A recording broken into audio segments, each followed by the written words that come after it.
Hi అండి. ఈరోజు మనము మన డాబా స్టైల్లో పరోటాలు ఎలా చేయాలో చూద్దామండి. దానికోసం అని చెప్పి నేను ఒక 2 అవర్స్ ముందు గోధుమ పిండిని కలిపి పెట్టానండి. ఇదిగోండి ఇలా స్మూత్గా రావాలి. ఒక 2 అవర్స్ నానితే కనుక నీట్గా మెత్తగా వస్తాయండి స్మూత్గా. దీన్ని ఇదిగోండి ఈ సైజులో మీడియం సైజులో తీసుకోవాలండి. మీడియం సైజులో తీసుకొని ఇదిగోండి ఇలా రోల్ లాగా చేసుకోవాలి. ఇదిగోండి ఇలా రోల్ లాగా చేసుకొని దీనికి ఆయిలేనండి మీకు ఇదిగోండి ఇలా ఫోల్డ్ చేసుకొని దీనికి పొడిపిండి అవసరం లేదండి. ఇదిగో ఇలా ఆయిల్ అద్దుకుంటూ చేయాలి.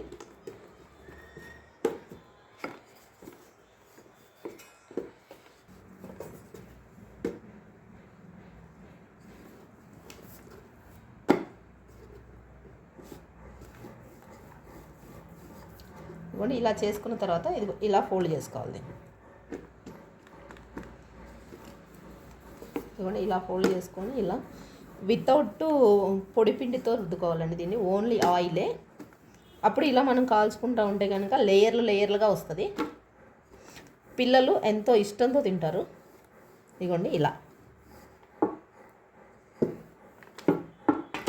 ఇలా అన్నీ వన్ బై వన్ చేసుకుంటూ పెట్టుకోవాలి. ఇదిగోండి ఇది ఇంకోటి ఇలా అన్నీ చేసుకోవాలి. మనకి ఎన్ని కావాలనుకుంటే అన్నీ చేసుకోవడమే.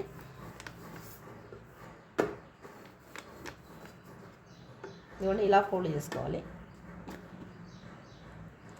ఇలా పైనుంచి కొంచెం ఆయిల్ స్మూత్గా ఉంటాయండి ఇలా ఆయిల్ అద్దుకుంటా చేసుకుంటే.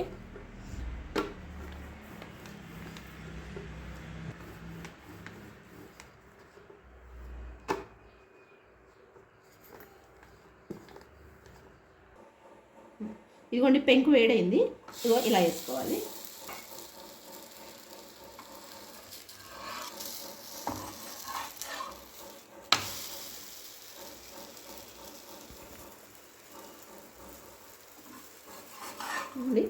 రెండు వైపులా వితౌట్ ఆయిల్ కాల్చుకోవాలి ఫస్ట్.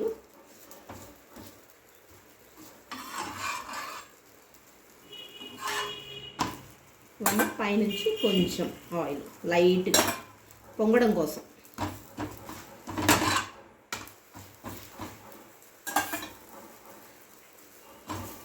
చూసారు కదా ఎంత మెత్తగా పొంగుతున్నాయో.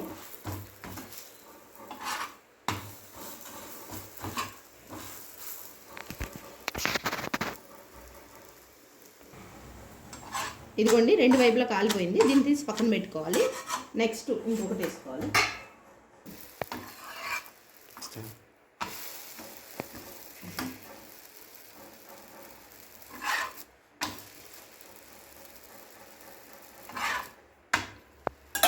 ఇదిగోండి ఒకటి అయిపోయింది కదా, ఇది సెకండ్ వన్. ఇలా మనకి ఎన్ని కావాలంటే అన్ని కాల్చుకోవచ్చు. ఇదిగోండి చూసారు కదా ఎలా పొంగుతున్నాయో. ఇవి పొడిపిండితో కాదండి, ఓన్లీ ఆయిల్తోనే చేయాలి.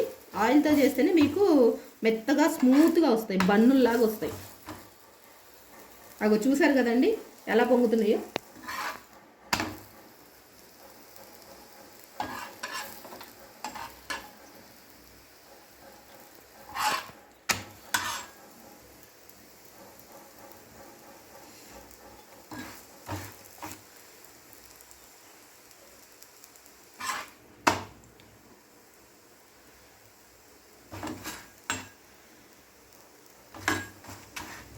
ఇవన్నీ ఇటు తిప్పుకుంటా రెండు వైపులా నీట్గా కాల్చుకోవాలి. కొంచెం లేట్ అయింది ఇది.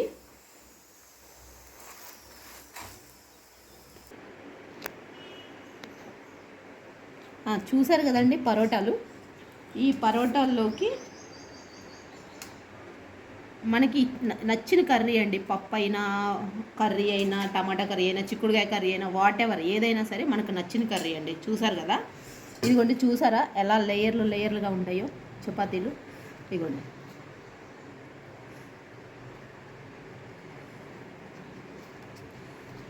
పరోటాలు చూడండి ఎలా లేయర్లుగా ఉన్నాయో. ఇది ఇంట్లో చేసుకునేది అండి, ఈజీగా ఉంటుంది. పరోటాల్లాగా పిల్లలకి పెడితే ఇష్టంతో తింటారు. ఇదిగోండి ఇలా. నచ్చితే ఒక లైక్ చేయండి, ఓ సబ్స్క్రైబ్ చేయండి.